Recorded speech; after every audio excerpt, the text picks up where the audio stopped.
रविवार चालेल सर, सोमवारपर्यंत तर सोमवार पण सोमवारचं मंगळवार मला इथे यायला नको करू प्लीज. कारण आता माझी मला घाबरतात म्हणजे हे बघ लगेच धावत गाडीत बसणार. मी तुम्हाला तेच म्हटलं की बाकीच्या गोष्टी झाल्या त्या वेगळ्या झाल्या, बरोबर आहे. मी पर्सनल लेवलला आता काहीतरी ट्राय करतो. ठीक आहे. लोकांना देशोधडीला लावले तुम्ही. हा लोक सांग मला पटापट पटापट सांगायचं. नाही मला काय फरक नाही पडत. एवढं बजात तर मारलेली आहे तुम्ही, तर थोडंसं आम्हाला पण आता आमचा राग शांत होऊ दे. कपडे काढून मार त्याच्या आईची दाखवतो तो. थांब मी आता येतोय. मार त्याला फडव्याला. मारा त्याला. काय माहिती नाही तुम्ही पैसे कुठं गुंतवलेत, कुठल्या कंपनीत गुंतवलेत तेवढं मला सांगा, विषय संपला. डीईटी इन्फ्रास्ट्रक्चर 6 कोटी गुंतवले. त्यानंतर प्रत्येक इन्फ्रास्ट्रक्चर लॉजिस्टिक आणि या कंपनीमध्ये प्रत्येक 10 ते 12 करोडचा टर्नओव्हर गेला. पुढं त्याच्यानंतर जे व्हॅल्युएशन म्हणजे किमती वाढवायच्या होत्या कंपन्यांच्या, त्यासाठी त्यांचे ऍसेट्स आणि हे वाढवायचे होते आम्हाला. त्यामुळे थोडे एफर्ट्स केले. आरबीआयच्या लायसन्समध्ये ऑलमोस्ट 25 कोटीच्या आसपास खर्च केला तिथे.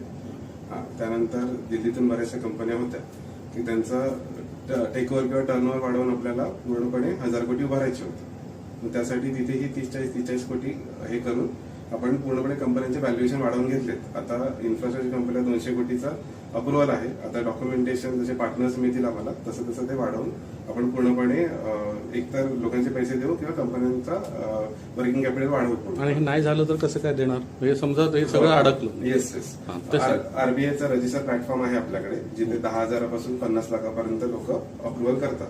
तर लेंड सोशल म्हणून कम्प्लिटली TWG शिवाय उभं केलंय, जेणेकरून TWG ला कोणताही धक्का लागला. कारण आम्हाला सेबीची नोटीस असल्यामुळे त्याच्यावरती आपल्याला आर्थिक व्यवहार करता येत नाही.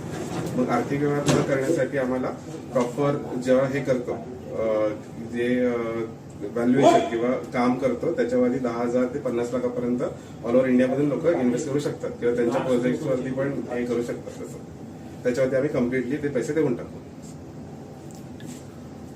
तू 1150 कोटी पैसे गेले कुठं हा हिशोब सांगितला. 1150 कोटी पैसे गेले कुठं ते जाऊ दे.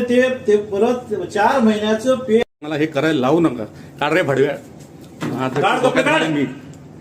काढ टी शर्ट काढ कळू दे. टी शर्ट तू पण काढ. काय फरक नाही पडत मला. काढ नाही तर मी डोक्यात मारणार. मी डोक्यात मारेन तुझ्या. काढा मादत शोध. काढा माझा ना बीपी जाम हाय होतोय. एकच मी रिक्वेस्ट करतो. बघा एकच रिक्वेस्ट करतो. इथून माझ्या बाबतीत काही झालं, सिस्टीम कोलॅप्स भोसडत गेली, कोलॅप्स झाली, तर मला असंही आमचं काय राहिलेलं नाही.